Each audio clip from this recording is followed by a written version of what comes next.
Welcome to Book Thots, brand lifestyle podcast. We are thoughts for books, and these are our thoughts on books. I'm Emily. Adriana. I'm Jenna. Oh my god. I'm Jenna. Today we are kicking off ACOMAF. Is that how you say that? A Court of Mist and Fury. ACOMAF? ACOMAF. It's like math, but math.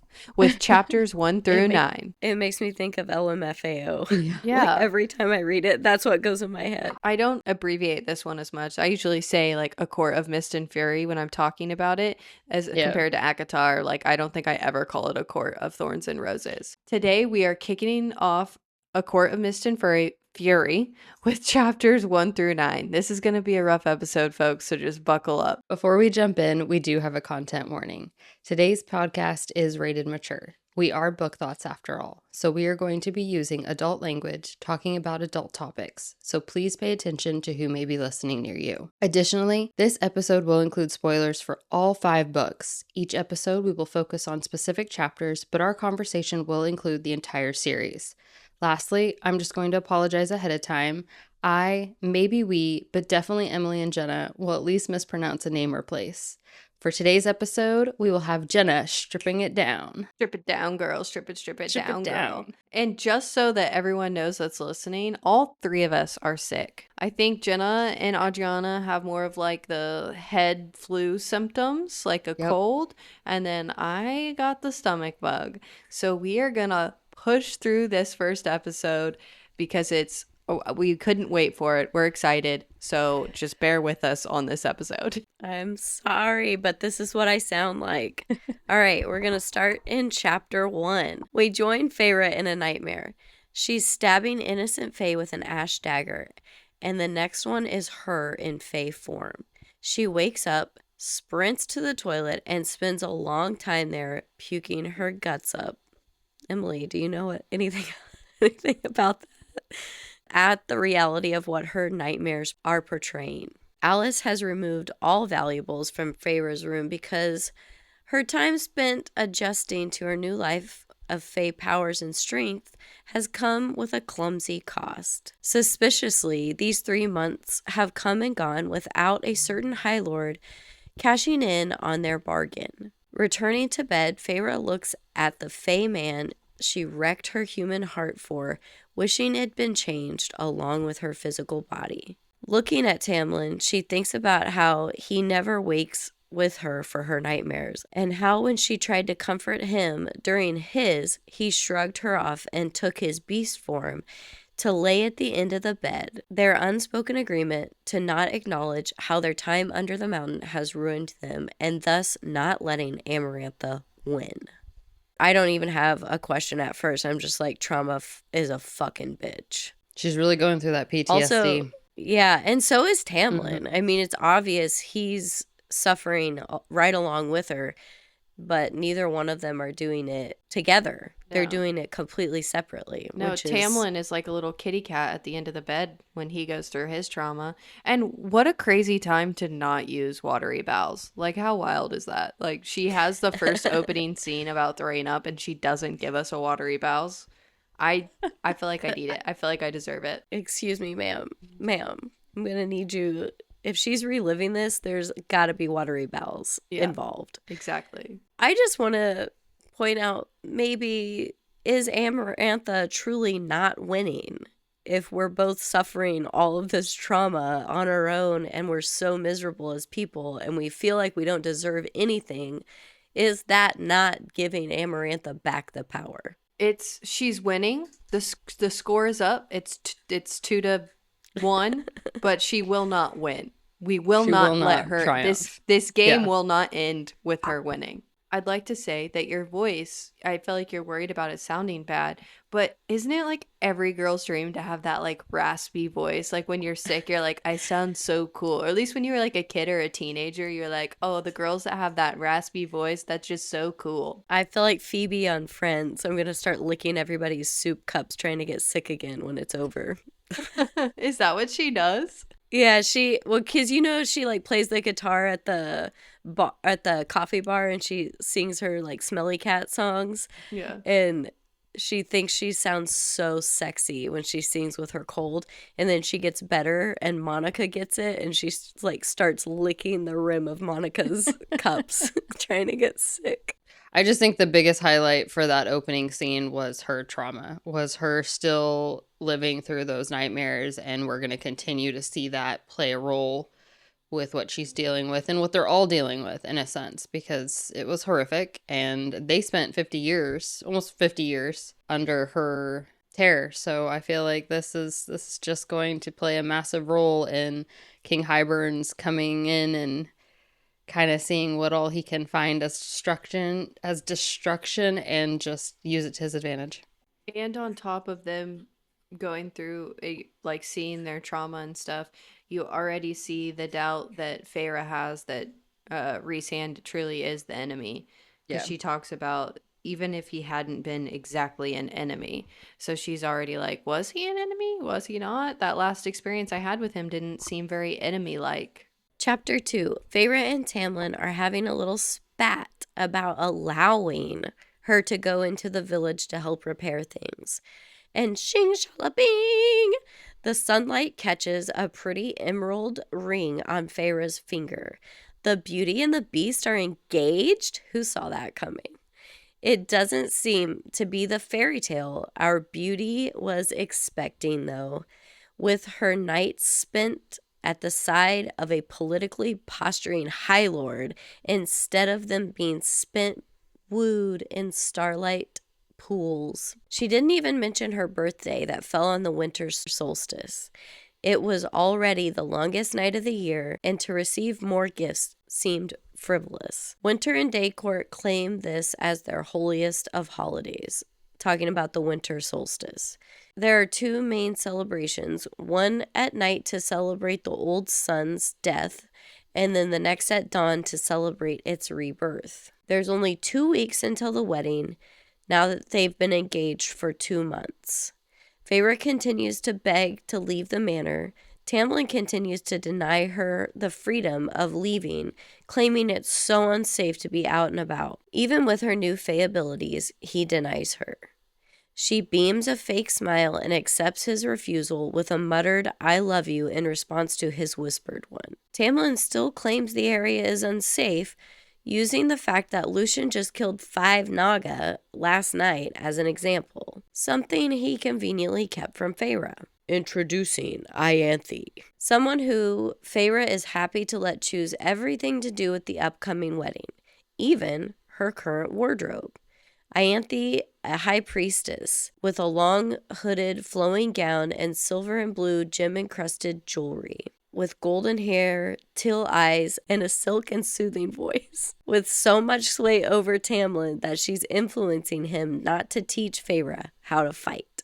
12 high priestesses rule in Perinthian, and Ianthe is the youngest of them. A little backstory on Ianthe, who just popped out of nowhere. Her father is a captain in Tamlin's forces and a trusted ally. He sensed trouble and packed his family up and went to Valahan. That's my best guess on how to say that. I don't know. It's another Fey territory across the ocean. And Ianthe, her mother, her 2 younger sisters, and him all left and fled 50 years ago and stayed away when they knew their people were suffering. Ianthe seems very, very interested in Lucien, but he seems less than impressed with her. Tamlin and Feyre are reunited at night in their bedroom and connect at last, even if only sexually. During their sexy times, they discuss what Feyre's title will be once they're married. Not High Lady. There are no High Ladies. High Lords take wives or consorts, and they're just ladies of their court. Yeah, just according to Tamlin. What a slap in the face. What a slap in the face. Like, she's obviously not pushing for it. She's not saying, I want to be High Lady, but it's enough for her to stop while they're having sexy time to be like, hey, what the heck? Huh? I have a question. It says that Ianthe, I just call her Ianthe, so that was news to me. But it says there that her and Tamlin are childhood close friends. Does it say later? Have they hooked up? Because they seem like really close. Like later on in your chapters, he's like looking at her for approval and everything. And it just seems more than, oh my gosh, you're a priestess, so I want your approval. It kind of feels like we used to be ex-lovers, kind of, I want your approval. Yeah, it definitely gives the vibe of like, I was definitely more than just a best friend. But I don't think they ever like talk about if she's been in his bed or not. But it definitely, there's feelings there. There has to be. Definitely more than what Amarantha claimed she had a hold on Tamlin, if that makes sense. Ianthe wants a powerful husband. Like, she wants that. So I'm sure she's tried Tamlin out. Like, I don't know if they made it to the bedroom or not, but she's probably tried that angle. The whole time I read this book the first time, I was like, she's sleeping with your man.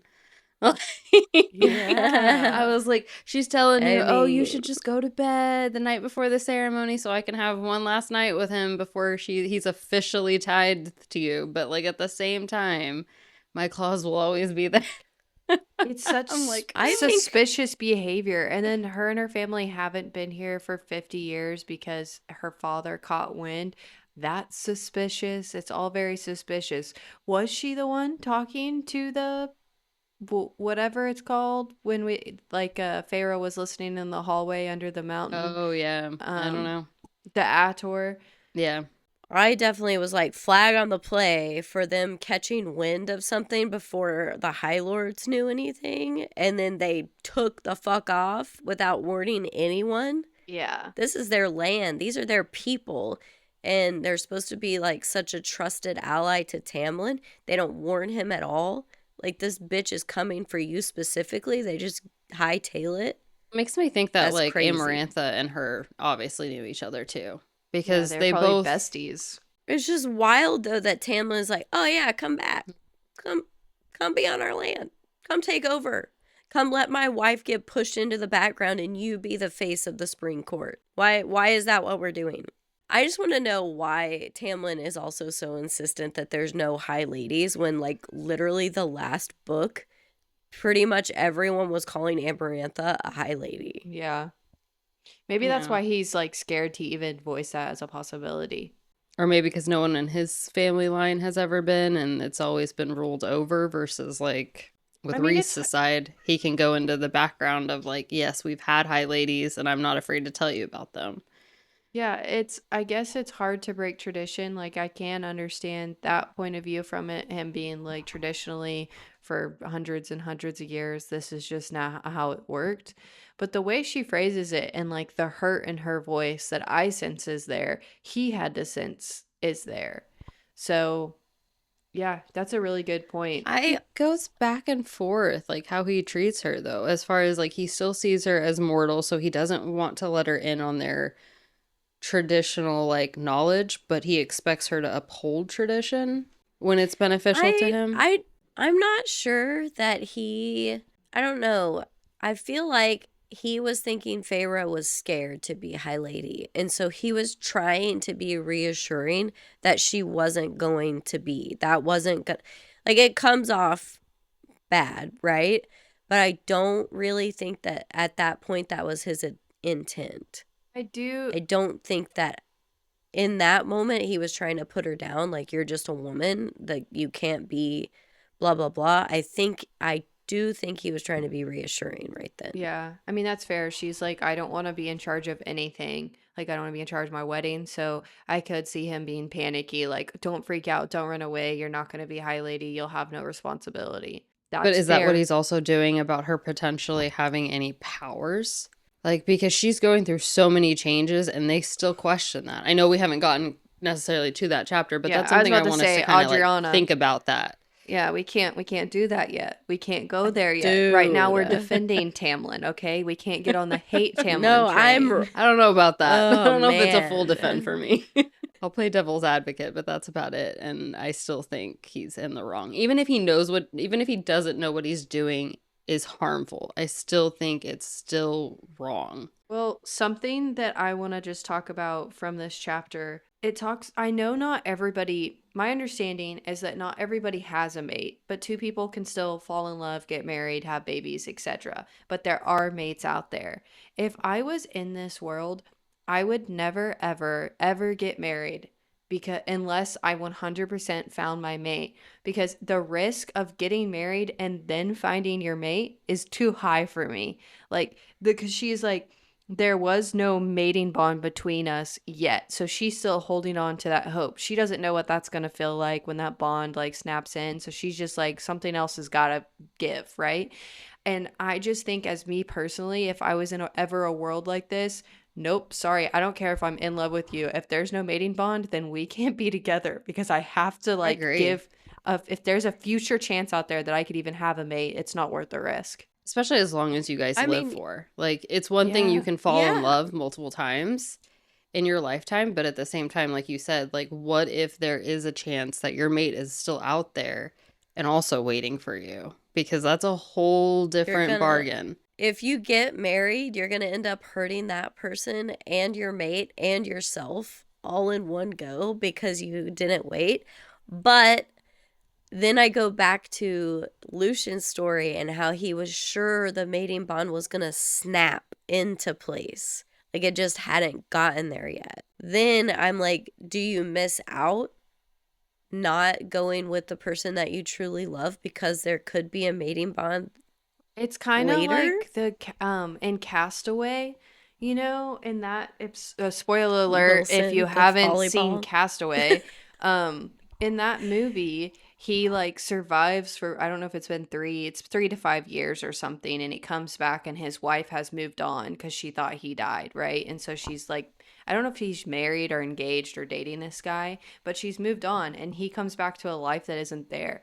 And so that to me is like, I'd rather have died on the island, or I would just like, please let me get hit by a bus on my walk home, because that would just be such a hard situation. I just wanted to spin off what you were saying, because like you mentioned that Lucian wanted it to just like snap into place, or he was waiting for that. But look how long and quick it took for Rhys to realize, and it hit him, versus like Feyre and her sisters were both mortal before. So they're not really sure what's taking place of that snapping of a connection into place. It just might feel different to them, and they're not really sure of that bond connection. With Rhys and Feyre, I feel like it's a little bit more muddier because they have that, like the tattoo bond in place, and I feel like he uses it to his advantage, but really it's more the mating bond in place as well. Yeah. That they don't realize a lot of their connection is. At the end of this book, when it was like, break the bond, and he's like, no, I was like, you better not freaking break the mating bond. Like, I'll come at you. I'll come at you. And then the next chapter, you're like, okay, it didn't break the mating bond, so we're fine. That was crazy. Going through that was insane. Chapter 3. Lucian is waiting with horses ready to go into the village and check on the rebuild progress. Tamlin is the one who asked Lucian not to tell Feyre about and I don't remember how to say this. I'm going to go with Naga. Naga. I don't know. Whichever you want to say. That was it. But I think I always say Naga. Yeah. So he wasn't purposely trying to keep it away from Feyre, but he has to obey his High Lord. Ianthe has declared that the Spring Court is ready to collect its tithe, which seems, when explained, so barbaric to Feyre. Lucian tries to explain to her how Tamlin feels right now and why he's being so protective. And Feyre gets it. She really does. And then Lucian goes into a little bit more detail, and this just lets us know about Lucian a little bit. Lucian had to watch his love be murdered in front of him, but there was no magic bringing her back. Tamlin got what Lucian always wished for. He tells Feyre to get through the wedding and the tithe next month. Just get through it. When they enter the town, Feyre, Cursebreaker, is being whispered everywhere in the village. Lucian asks everyone if they can help, and everyone's response is the debt is paid. These people weren't kept under the mountain. They were kept in camps where they practically went feral to survive, and they're just trying to seek a little bit of normalcy in repairing the town on their own. I just think it's crazy that Lucian's advice is get through the wedding. Oh, yeah. Oh, yeah. I feel like it's just because he thinks that's the only thing stressing her to the max at the moment. Lucian really pisses me off these couple of chapters. I'm not going to lie. He's like such a little... I don't understand his loyalty to Tamlin. Like, I get his abandonment from his family and like how treacherous they were to him. But I also don't get his full blind loyalty to Tamlin. I don't understand it. I don't get it. Someone explain it to me. They're best friends, and that's, I feel like, all it is. But I would be at least like telling you to your face, like, dude. Yeah. Because he pushes back every now and then. He's like the only one who's willing to, but then it doesn't take much for Tamlin just to shut him down because he, again, claims, well, he's my High Lord, so I have to obey. He's very much, the law rules all. If there's no law, there's no organization. He's Kale. Look, Adriana. I mean, to an extent. Wait. To an extent. What? He's like the Kale version in this story. Not to the full extent, but I'm just saying, like, he's the loyalty like character in this, that he follows the rules. He's like more the general. Is he a lot older than Tamlin and Rhysand? Because when she jumps into his mind later on, it makes emphasis on she's like something very old, very ancient or whatever. So when it says that, I was also thinking back, and he tells Feyre he wasn't even old enough to be there during the war. So he's younger than them. So maybe it was just that was her first he's time not in a high fae. Let's finish that sentence. In a fae. Wait. In a fae. Never mind. In a high phase mind. In a fae. In their mind. Oh man. All right. Collecting a tithe 3 months out of the hell that these people endured for 49 years just seems wild to me. With, like, no exceptions. Other than he's waited 3 months. He's not willing to, like, help them rebuild to the point that maybe the tithe would then be acceptable. They were in prisoner camps. They were eating each other. They were feral, fae. And then they want to come back and it's like, oh, you've had 3 months. It's been 90 days. You've had 3 months.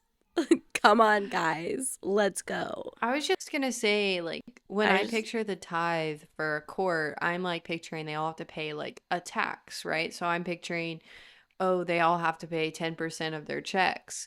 But then when it explains it being, like, okay, it's 10% of, like, whatever their form of check is. So if you do grain, it's 10% of your grain. If you catch fish, it's 10% of your fish. And that, to me, it makes even less sense because it's like Tamlin she makes a point, he doesn't need all of this. Like, why is he doing this? Once again, it goes back to tradition, but it makes no sense. Like, why do you need not beneficial fish? To his people? Why do you need fish from mermaids? Like, don't eat fish. I don't know. How exactly did Ianthe get to come back into the picture after abandoning everyone? I don't know if I'll ever understand that. And I don't understand why no one's questioning it, why it's not explained. How is this a thing? They just talk about how, like, they have all the High Lords, I think, right now have priestesses with them, right? But isn't it Feyre believing that, like, Ianthe was asked by Tamlin to be there specifically to help her get out of that bargain? Or work around it somehow? To help with the wedding planning? With the wedding planning. That's the top. That's the top. Yeah. The only thing that I can see them justifying it with is, like, everyone that lived under the mountain probably would have done anything to avoid living under the mountain. So they can understand a father taking his children away and not coming back until it's safe. Because they would have taken the opportunity too. Not saying that you wouldn't be angry at them for that, but right. I could see that being the justification in some of their minds. But how did he know to go? And why is no one saying, hey, dude, how the fuck do you know to go? Why didn't you tell anybody? They're in cahoots with Hybern. Yeah. It's gotta be. Like, clearly. Tattooed, the tattoo on her forehead. It says, I'm Hybern's bitch. Yeah, if you were literally the king's high general, do you think he'd be like, oh yeah, you and your family can go? Which I didn't even know they mentioned that he left. I just thought it was the mother and the kids. So to me, it's like, that makes more sense than the fact that like all y'all just up and fled and vanished in the middle of the night, and now you're back and everyone's like, we don't trust you. It's Sketch McGetch. Yeah, it's Tamlin's captain, and he senses trouble and takes his wife and 3 daughters and leaves. It's like the captain going down with their ship, but this captain did not go down with his ship. He abandoned it. That's what's going on. Chapter 4. Feyre is practically fading into the background, thankful she'll never be High Lady, if only not to have to deal with all the posturing of the court. Even though when she has that thought, she feels a tugging in herself that rebels against the thought of not being an equal. Ianthe is shining at all of these events and even suggests Feyre retire early for the night before the wedding. While Feyre and Ianthe are talking, an interesting altercation happens when they are approached by 2 men who were also there under the mountain. When one of them questions if she's heard from the High Lord while looking at her bonded tattoo and suggests he probably tucked his tail running scared since Tamlin got his powers back, Feyre responds, "You don't know Rhysand very well at all, do you?" All right, it's wedding day. All I can picture when Feyre describes her gown is Maya Rudolph in that awful dress in Bridesmaids. The other 11 priestesses had wanted to be present, but Ianthe somehow kept them away. Alice assures Feyre she looks beautiful and like she's going to a funeral. What does that say? Feyre is so distracted by the fact that there's red rose petals everywhere that she starts to spiral. She's a fraud. She's a murderer. She can't shackle herself to Tamlin. She's not good. She's unworthy and broken and ruined. And then we hear the famous, "Hello, Feyre, darling." My first question is, what is your nightmare wedding dress? The one that is described in this book, probably. Like way too fluffy, too many ruffles. That's just, I can't. That's somebody's thing out there. It's not mine. Shoulder pads and puffy sleeves with ruffles everywhere. No. Please, no. I'm not trying to offend anyone's taste in wedding dresses because it is all personal, but like the tulle plus feathers plus ruffle of like, I think that's a disaster. Ruffles on ruffles. You do you, boo. I would die. Can you guys help me out with the priestesses? Because I, can't remember a damn thing about. There's 12 of them. I don't know why there's 12 of them. It says that their children are, as powerful as High Lord's children and all of this stuff. I don't get it. I don't understand what's going on. What is the significance? What do they do? Why are they here? I think it's just kind of like any world where there's religion and there's people they like the Pope. You look to a lot of Catholics look to the Pope.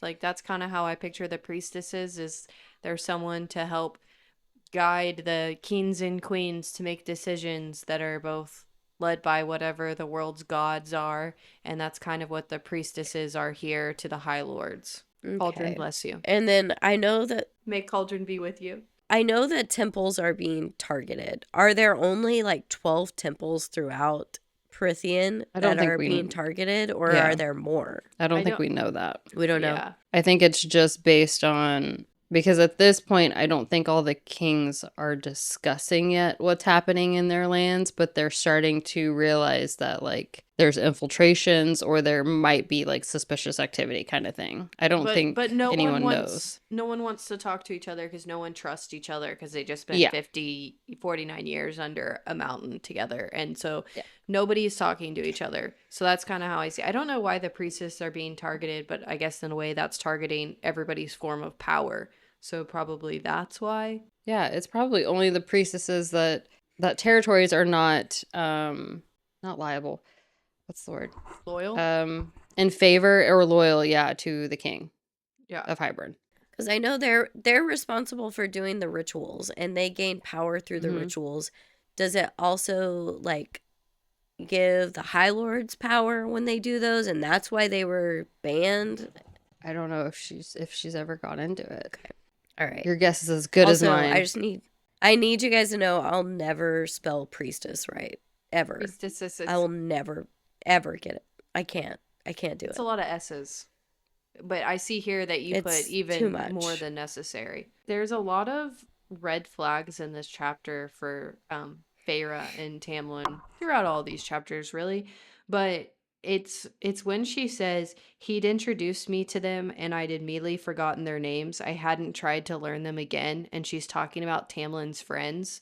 If you don't want to get to know your significant other's friends, like, you don't have to be friends with them too. But if you're like, I don't even care to learn their names, that red flag. I don't think you're caring like you should. I'm just going to raise the flag there. She's also flag on the play. The chapter basically starts with her being like, he said I couldn't be High Lady, and there's a very deep part of me that roars at that. But anyways, back to planning my wedding, and I'm just, red flag. You're hiding your true feelings. Red flag. Flag on the play. She just continually pushes her true self down. And Ianthe and Tamlin are both praising that. They both want the Feyre that came to the realm, who needed protection, who needed safety, who only wanted to paint. That's what they want in their High Lady. She can't have that title. In their Lady of the Spring Court, that's what they want. In the beginning, that's all she wanted too. But people change. And if you don't grow together, you only have the choice to grow apart. But the one thing I will say for Feyre is she's always had that fight in her. The fight to survive, the fight to do more, the fight to not always just know her place, I guess, in a sense. You got that. So I think I think that's why it's also important to note that, like, human Feyre to now Faith Feyre is still growing and learning, but she's also now got that beast within her roaring. That's right. They all have a beast form. Chapter 5.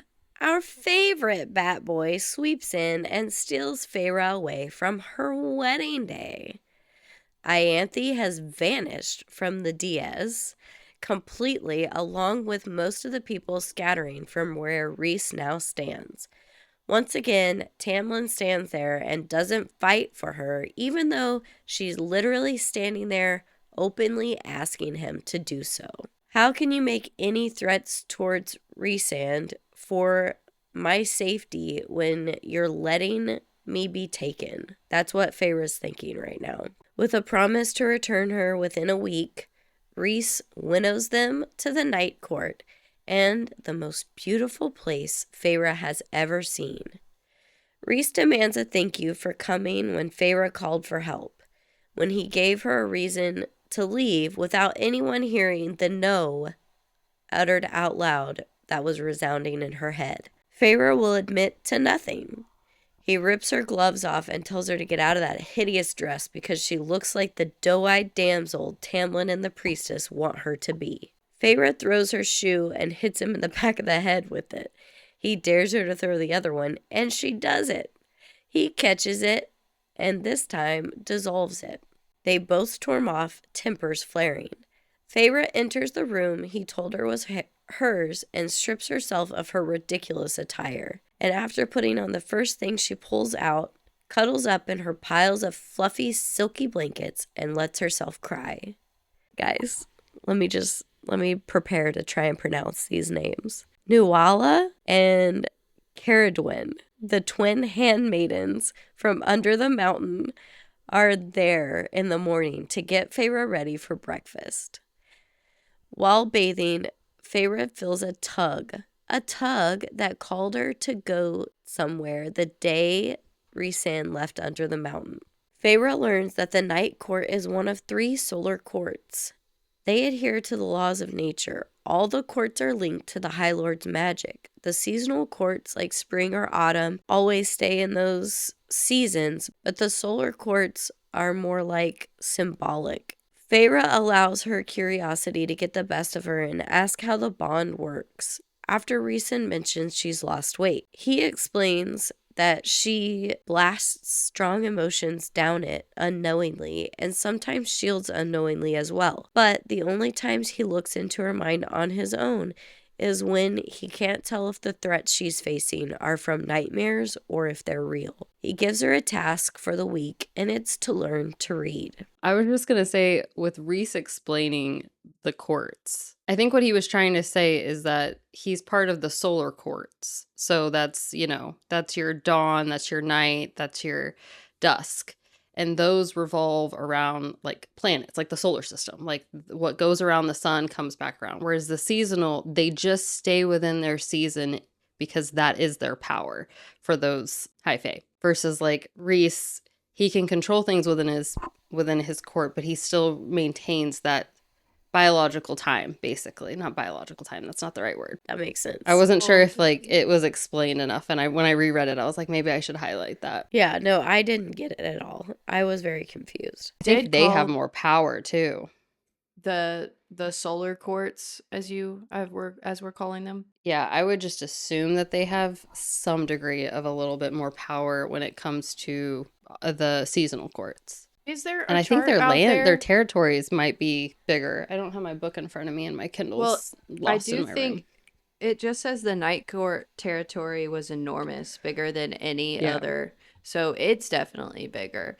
But I'd be curious to see if someone's made like a hypothetical list listing out the High Lords and like their strengths, like who Rhysand's obviously the strongest, but then go down the list like who from there, like what order are they? And we're missing Dusk. Isn't that the court that's missing? I don't remember a court missing, so I can be of no help here. I don't know. I know that there's day, night, and then is it dawn or dusk? I don't remember. Well, I don't know. Or mid-noon. Because he says there's 3 solar courts. Yeah. Midnight. Yeah, the midnight court. It's really dark in here, guys. Jenna, you called them twins last book, and I was like, it doesn't mention them being twins anywhere. Yes. So you must have remembered that the second book that they're called twins. So good on you. My brain. I just needed to point that out. It's not a Wisawi because I got it right for once. I love how they were like described as misrates in the first book because he couldn't like corporally bring them fully in. And so he was using like his power, but at the same time now she's seeing them for the first time like in flesh, and she's like, wait a minute. I know you too. Chapter 6. Actually, this week they'll practice reading and shielding. Yuck, reading. Who would want to learn that? Not Feyre. Definitely not from him. In anger, she mangles a fork, and Rhysand tells her she's pretty dang strong for a high fae. Hello, you were gifted life through the power of the High Lords. Maybe something else transferred through that. Mor enters the room and pulls Feyre into a hug. Mor is Rhysand's cousin, and in the loosest of terms, but they were raised together and she's his only surviving family. They have a sibling-like chemistry that Feyre notices and makes Rhys seem more human than she's ever seen him as. After making sure Feyre has eaten enough, Rhys and her go to the study for reading and shielding lessons. Mor tells Feyre just to yell for her if she needs anything. You look absolutely delicious today, Feyre, is the first reading lesson. Then claws grab onto her mind and she can't move as he says, the night court fashion suits you, taunting her and telling her to shove him out. When she does, he immediately makes her shield so he can't get back in. She does this as well. Feyre wants them to call it even and let the bargain be paid. But no, that's not how this is going to work. Rhys lets his disdain for Ianthe known when they're conversing. Then he gives Feyre her assignment and leaves. When he returns, Feyre has made good progress. Rhys takes her to a room with maps of Prythian and the human realm and Hybern, but everything towards the north is blank. She sees a world divided, and he tells her war is coming. Mainly all I have is more is here, we get more. I want more of more. I want more of more. I almost hope she plays a role in at least one of 3 of those parts coming out, please. I need more. Please. Sarah. If she's not, that's crazy because it is set up for her to be more into it. Yeah, what's she doing in the Mortal Lands? More of a main character. I want her and Amren. Yeah, I want her and Amren. Like more background story, more of their current whereabouts, more of like how they're living and thriving. I don't even care. I just want more of them on the page because Mort was gone a lot in the last one. I don't care if it's a day in the life vlog on YouTube. Like, just give me more. I just want more. Why does Feyre always have a fork in her hand to bend? Like, why is that the go-to? Like, it just makes me think of, like, all of the movies that are, like, psychic movies and they're trying to bend the spoon. Yeah. It's, like, Feyre with the fork. Just crushing it. Has she bent forks before? Does she bend them at Tamlin's house? Yeah, it's talked about like how they have to keep getting new silverware because she's bent all the forks. That's hilarious. Yeah, and she keeps breaking the glass doors. And I thought to myself, like, look, I don't even need to be Fae. I break glass all the time. Not because of my super strength, but because of my clumsiness. Yeah. A lot of people, this is where if you're against Rhysand, you take it from this because the sentences that he's making her write are like, wow, Rhysand looks great or she looks great or whatever. So people will be like, how egotistical or how whatever that he would do that. And I'm just like, I think it's freaking funny. I don't think it's that deep. I think it's hilarious. I think it's a way to like break down her walls and barrier of their like cat and mouse chase, but also like flirtation. Yes. I mean, you can always see things as toxic if you turn them a certain way.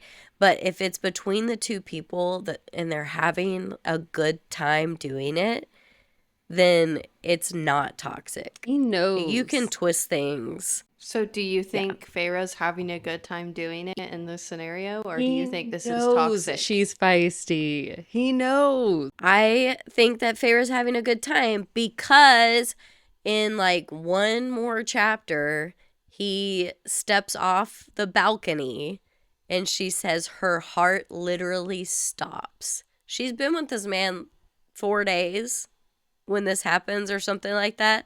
And her heart stops when she thinks he stepped into nothingness off the balcony. And then she sees him fly away. They're flirting. She says she hates him. She says she despises him. But really what is happening is she's scared of the connection that she feels with him. It's that mating bond tension that we need and love. It's so cute because reality is she's a feisty one who is fighting back because she doesn't know if she can trust him, but everything in her instinct-wise tells her, again, like he says, I'm not your enemy. And then the reality is he's just trying to break down those walls because she treats him that way. And so their flirtation is just that. It's just that back and forth, like, I'm not going to take shit from you and I'm going to keep dishing it back. Versus like Tamlin just doesn't know how to handle that. It only riles him up and he just gets mad. Oh my God. And I hate putting them against each other because it's just terrible. But like, that's what I feel like she's dealing with when she's in the night court versus when she's in the spring court at this current point in time. And I love that he compliments even her attire. Yeah. He's like, oh, it suits you way better. So yeah, you do look delicious to me. Chapter 7. Feyre drops to her knees, begging Rhys not to invade the mortal lands. He makes her bring her shields back into place and then tells her it's Hybern she needs to worry about. Hybern wants the mortal lands. The last 49 years have been an experiment to see how long just one of his commanders can hold territory in Prythian. But why hasn't Tamlin said anything? Or maybe she should ask, why would he? When is Hybern going to attack? That is the question, and who are his allies within Prythian? Rhys was young in the previous war, but he fought where the casualties were the highest. Although he doesn't believe Hybern will attack like that at first, he thinks he'll use trickery and cunning to wear them down with their young, inexperienced High Lords and High Priestesses seeking power. But wait, Ianthe, she's Tamlin's friend, and even Feyre's friend. She's not there to seek power, right? Why? Why is Rhys telling her this? 1, he needs her as a go-between for communication with Tamlin, who's had ties to the Hybern King before. And 2, she has skills he needs. She's trapped to Suriel. What? Like, it's hard? From Legally Blonde? I just had to put that in there. Feyre's like, there's other trappers. Like, you don't need just me. And he says, you're the only one who can do it that I trust, making Feyre take a mental stumble. The powers that Feyre is exhibiting are usually the first sign of a High Lord's heir. And yes, there can be High Ladies. Rhys gets real serious with her when she's talking about how she's Tamlin's subject, and he practically shouts, "You are no one's subject." Rhys urges Feyre to acknowledge what she could be, how powerful she could be, how she may have to be the realm's savior again, because the war is definitely coming, and no one in Prythian is going to care to protect the mortal lands except her. Days pass, and Feyre still practices her reading and shielding, with her only companions being Nuala and Caradwyn. When she sees Rhys again, he is receiving reports from Moore, and he allows Feyre to overhear all of it, and answers most of her questions about the information revealed. When he leaves, he steps off the balcony into thin air, disappearing. Feyre's heart stops, but before she can call out, he appears, flapping his wings, and receives a flip of the bird from Feyre. A weird way to react to someone you hate. At the end of the week, Feyre demands to be taken home. Rhysand asks if she's ready to face the consequences of leaving her wedding. When she returns, Rhysand leaves her with a "good luck." Lucien is the first to make eye contact, and then Tamlin is here with kisses and checking to see if she was harmed. Then, when Feyre asks to go upstairs with him because she's missed him, he says no, they need to ask her questions while everything's still fresh. Rhysand is so secretive with his night court, her being there while he hates it, and it won't ever happen again. It is something they can use. Tamlin then interrogates Feyre on everything she's seen, and she tells him everything. She shares all. When she reveals that Rhys thinks she has High Lord powers, Tamlin shuts it down. Any talk of training is shut down, and he is adamant that there will be no war with Hybern. Would you interrogate your loved one when they were returned to you after being gone for 7 days? Like, presumably to your enemy? You're just immediately going to go interrogate them? Well, later on, Rhysand is presented with the same situation, and he doesn't immediately interrogate her because she's been at the spring court, and so she's like, because that's when she's trying to take it down, and she's like, don't you want to ask me questions? And he's like, no, I've missed you. I just want to like talk to you and be with you. But to be honest, I do kind of understand both sides, because she does have a peek through the window that they've never been allowed to see. And this, I mean, he's saying there isn't war, but that's his number one enemy. So you would want to know. I would feel not valued if my dearest loved one was to be like, let's get to business before the personal stuff.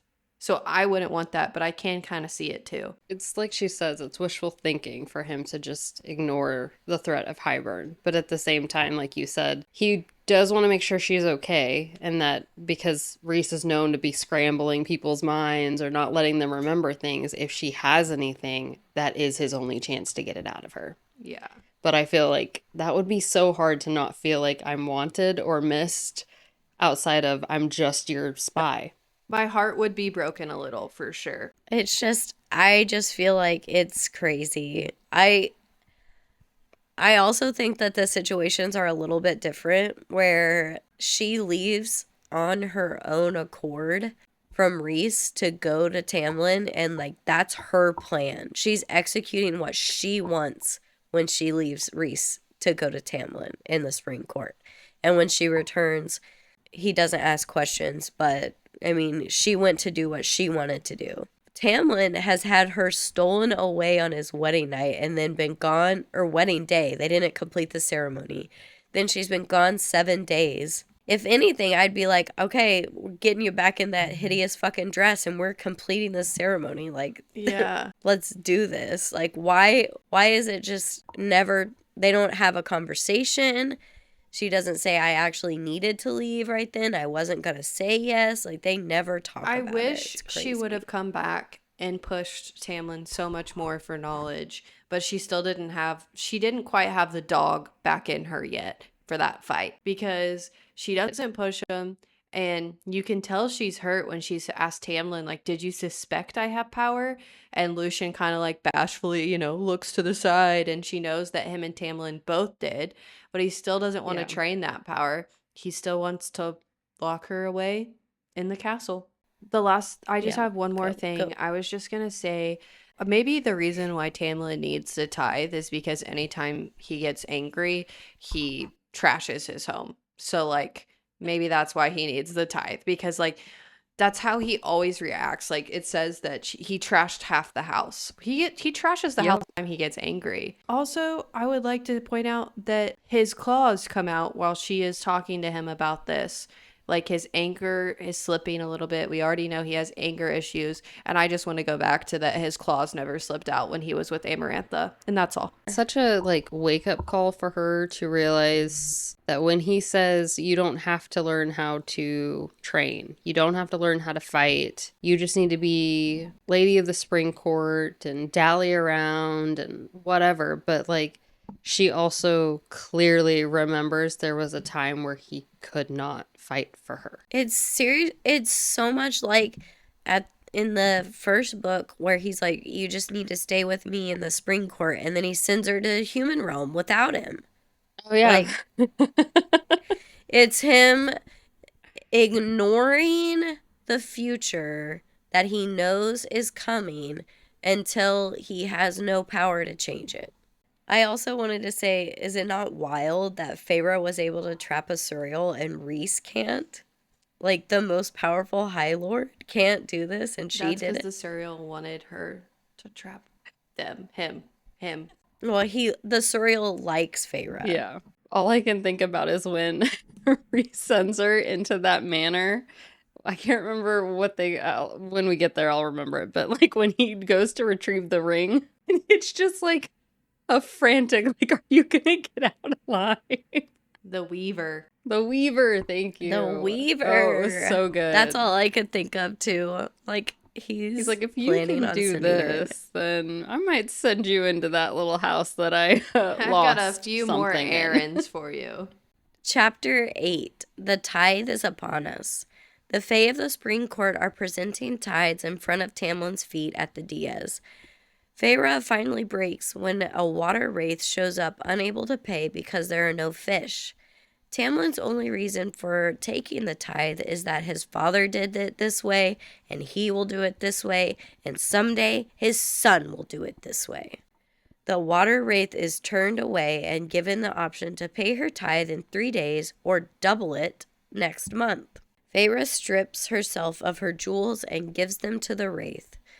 When the water wraith accepts them, she says she'll not forget this kindness, and neither will her sisters. Dinner is a little effing tense tonight. Tamlin is being all, we have to do things this way, and you're undermining my authority. Like Cartman. I can't say it right, especially not with this voice. Then Lucien is trying to stick up for Feyre and also kind of being like it's not that big of a deal, and Tamlin shuts him down with a hateful, overlord-like way. Feyre experiences Lucien's mind on accident, plus leaves burned handprints on the table or the chair, I can't remember which one, and excuses herself from the table after a grow-up remark sent towards Tamlin, who's losing his protective control. So, Adriana, yes. What was your thing about the handprints? Who do we know who's Lucien's real daddy? Summer? Is he Summer? Or is he... No, he's not Summer. He's the other one. He's Summer? He's the Summer Court, right? Because Autumn is where he's technically raised in. So I just think of, like, the fire and the flame of the, like, heat of the summer, like, burning into it. What is the court that they go to, though, to retrieve, like, half the book? Is that summer? I couldn't remember if it was dawn, day, or summer. I can't. For some reason, those where it's in the all water? meld for me. Is that what you're talking about? Where it's like still in the water and the mist race have to help them? I think it is summer. He's the day court. He's the day court. His dad is the High Lord of Day. So that makes sense. So he's got the sun power. That's why I keep saying I think he's more. I think solars are powerful. Why am I getting excited? I don't know, but I just can't help it. You're like, there's more to it. That's her fan theory. There's not. I feel feverish over here, guys. It's not a fully formed theory. We don't know what it means, but man, are we pumped? We're pumped. I am betting on it. This is a completely side note, but I need to point it out. You keep seeing Diaz. We posted about it. No, it's Deus. I don't think it is. Everyone was commenting how she's saying it. I thought that's what you were doing it on purpose. Like, am I saying it right or wrong? Let me go to our TikTok because everyone was like commenting on it. We weren't saying it right, obviously. I thought it was Deus. I wasn't trying because it's like a raised platform, like a stage versus like Dias is days. It's literally Spanish for days. I was putting it in there because we had that whole time where we all said it wrong several times. No, that's a good point. I just was curious because now I'm confused. It's Deus. Deus. Yeah, Deus.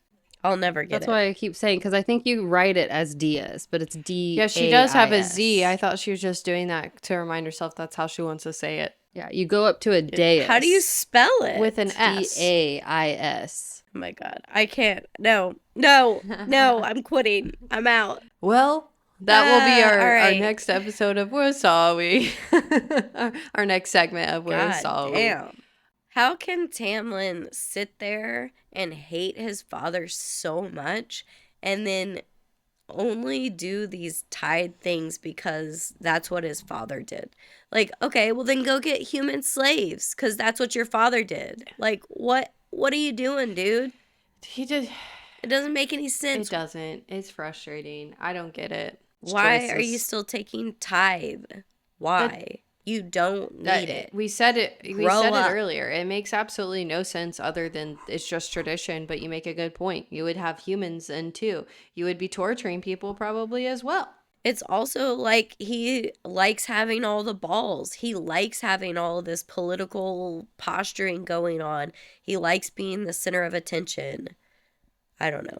Maybe not, but it feels like it. Yeah, even if he's protecting their lands, like, you're also lord of them. You need to help them rebuild after the war plus the curse.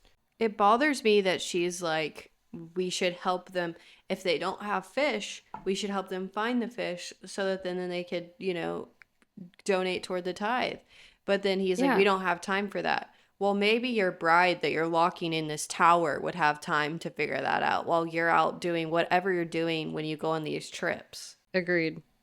Yes, Lucian's mind is sad and just seems like a dark place to be. I wouldn't want to be there when she jumps into his mind. Yeah. She describes it as sad, old, and cunning. And guilt-ridden and hopeless. I think it just shows another broken side of him. He's just a baby. Chapter 9. Elephants never forget, and neither will that water wraith, according to Alice. Not one of the other fairies in that line would have stepped up and helped her. And word that Feyre did will spread. Tamlin shows up with apologies. Again, when do we not show up with apologies now, Tamlin? Kisses and a gift. It's a traveling painting kit. If only she would be able to travel to use it. Something Tamlin won't allow himself to grant her. Now, why am I saying that sentence? Why do we need to allow or grant someone travel? That's supposed to be the one we love. And now for the last of the chapter. I think some direct quotes are necessary because some actual honesty and conversation is happening between Feyre and Tamlin. Feyre. Marry someone who can put up with this. Tamlin, do you not want to marry me then? Feyre, of course I do, but I'm drowning, and the more you do with this, the more guards, you might as well be shoving my head under the water.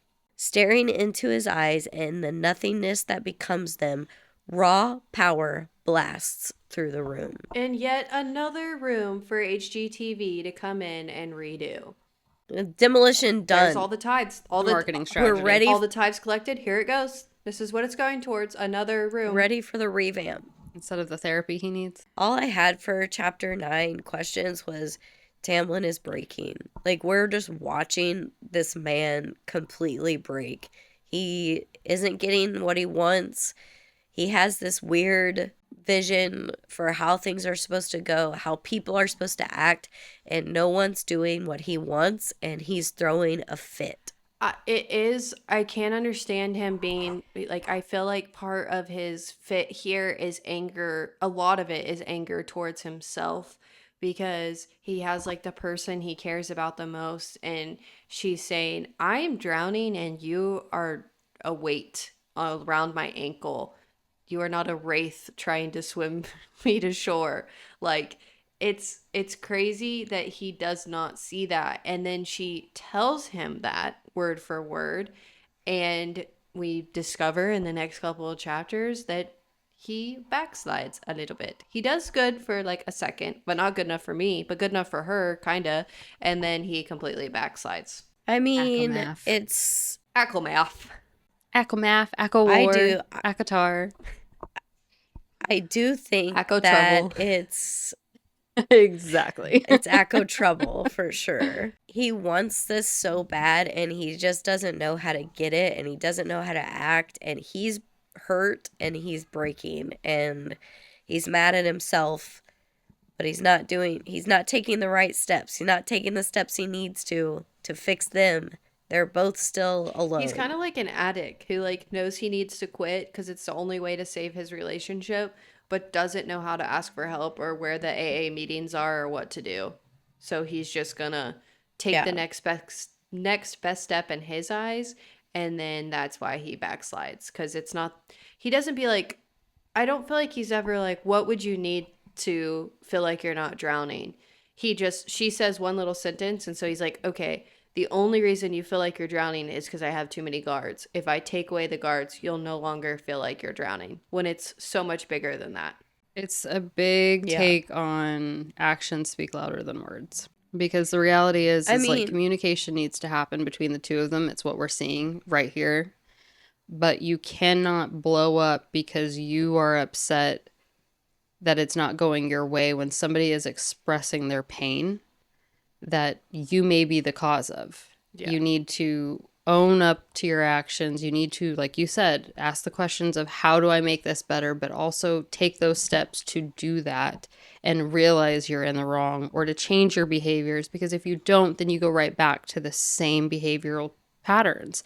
And you see that in relationships all the time. If there's one thing that's consistent, it's red flags. If there's one thing that's consistent about Tamlin, it is that he is a man of words and no actions, really, because it's from the get-go.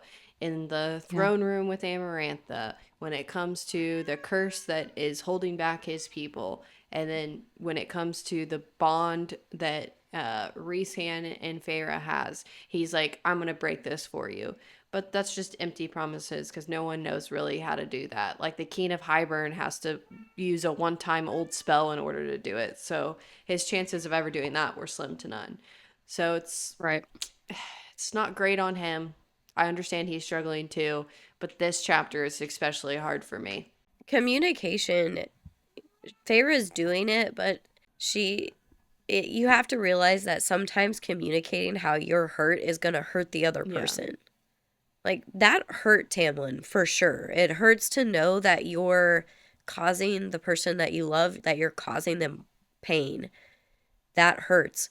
But Tamlin can't shut down and blast through the room. He's got to say, okay, not only how can I be better, but what do I need from you to get to that better spot? Like, you have to communicate and ask for other things from your partner as well. You can't solely hold the red flag on your own. She's got to be throwing some for you at the same time, or you're not in this situation. Yeah. She's trying to communicate, just not. I would also say she's not doing her best either. They're both failing at communication, but at least she's trying. It's a big damper on their relationship, and it just shows continuously how they're hurting each other in a sense. I mean, he is also trying. He's giving her painting things. He's letting her have rooms to do that in or whatever, which worked before, right? All of those things worked previously for him. I can apologize. I can kiss her. I can give her paint.